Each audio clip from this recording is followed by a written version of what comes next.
Today's Spotlight is brought to you in part by presenting sponsor, Busey Bank. Busey, your dream, our promise. You're watching Spotlight, and today I'm joined by Bernie and Gail, a couple of their furry friends, Jasper and Mabel, from Lizzy's Fun. So welcome. Thank you. Good to have you both here, and it's nice that you brought new friends in Jasper and an old friend in Mabel. So Bernie, I'm going to start right out with you. What's Lizzy's Fun? Lizzy was a saucy little 4-pound long-haired Chihuahua that was loved by her family.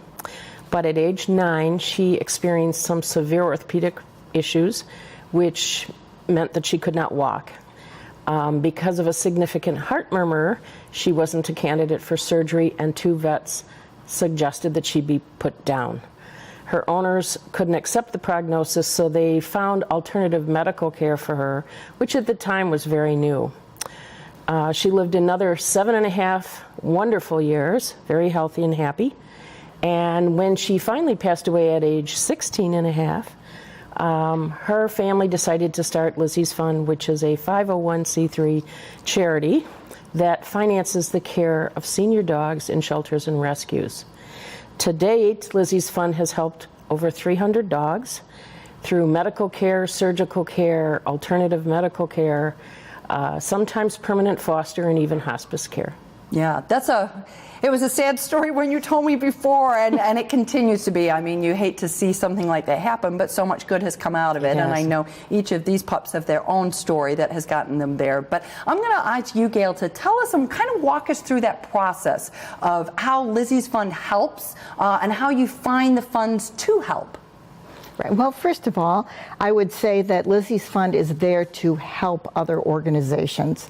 And what we do is we are contacted by an organization that has a senior dog who has expensive medical bills, but they're salvageable if somebody is willing to step up and pay for the medical bills, such as Lizzy's Fund. And both of these dogs had medical issues. Neither one of them could walk when they came in fact, but they're you can see them today, and they're loved pets, and that's all it takes is just a little bit of extra. When the organization contacts us, they fill out the appropriate paperwork, and then we look at the paperwork, we get an estimate from the veterinarian, and we, for the most part, chances are going to step up and help. That's wonderful. Now, I think you'll explain 2 questions for me. One is sort of the why the senior dogs.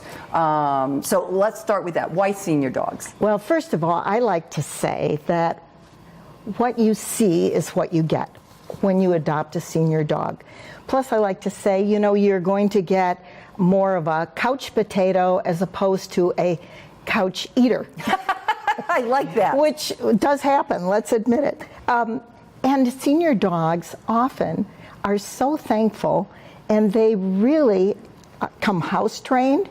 For the most part, they already have some basic training, and they usually fit right into your family. Okay. So my second part of my question, because I think it's interesting, you're getting contacted by organizations that possibly the senior dogs might not go to the best possible end, and you're able to step in and take care of them in that way. And then it sounds like you're also then turning around and helping them find a forever home. Correct. Okay. Spot on. Is that okay? Right. Both of these dogs came in, they couldn't walk. Jasper had sepsis. He had 4 infected legs. They were terrible. And he had to be carried into the veterinarian. And Mabel, as we told you the last time we were here, unfortunately, her owners decided to pitch her from a car, and she could not walk. Mabel today chases rabbits, and Jasper is a loving pet and has many more years of love to give his family. That's wonderful. That's wonderful. And they both, I mean, they're so lovely. They kind of marched right up on set and made themselves at home. And Jasper's, he may stay with me the whole night tonight. So that's awesome. Tell me a little bit, if you would, Bernie, about the new developments and what else you've kind of got going. Because I know you've evolved. You've had a very stable organization. What's coming next? Well, what we've done in the last year was to promote our permanent foster care, and that's for dogs that can't maybe be adopted.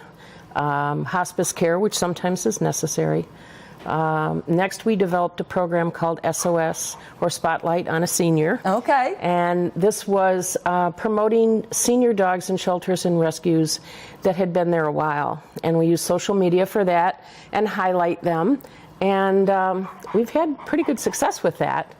And then the last thing that we've been doing, which is fun, is we've gone to junior high schools and we have been talking to students about volunteering and putting back into the community. We have 12 volunteers so far, several of whom are regulars. They go to the nursing homes and spend time with the senior citizens with senior dogs, and it's an amazing experience for them. They plan parties and events, and the volunteering is really good for the community. Yeah, well, and I think it builds that appreciation of seniors, and if you're building it through senior dogs and then senior humans, you know, it's we're not done.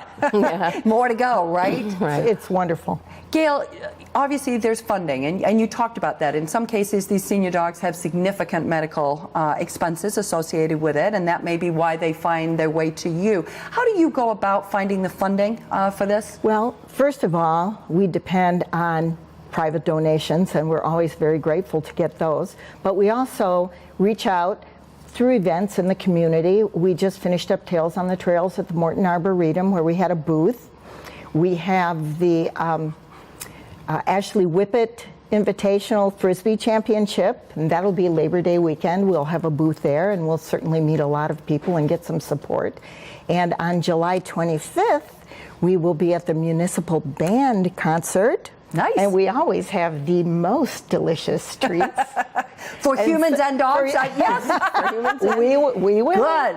And so that's really a wonderful thing. And we've also teamed up with two Bostons, and we've had some educational opportunities where we've had seminars for people who actually have senior dogs so that we can help them know how to best treat a senior dog so that they have a fulfilling life. That's wonderful. Well, Bertie, as we kind of just wrap up, what can our viewers do? How can we get engaged with you? We want everyone to realize that adopting a senior dog from a shelter or rescue could be a really rewarding experience. Obviously, it's wonderful for the dog, but it's great for the family, as any family who adopts a senior dog could tell you. But the big lesson that we learn from a senior dog is that every day is a gift. Yeah. Thank you. So well said. And obviously, Mabel and Jasper really believe that. I think she's going to go to sleep. She is. I love it. I love it. Thank you so much for coming by. And if you're interested in learning more about Lizzy's Fund and how you can get involved, please go and visit their website. We're going to take a quick break, but stay with us. We're coming right back with more Spotlight.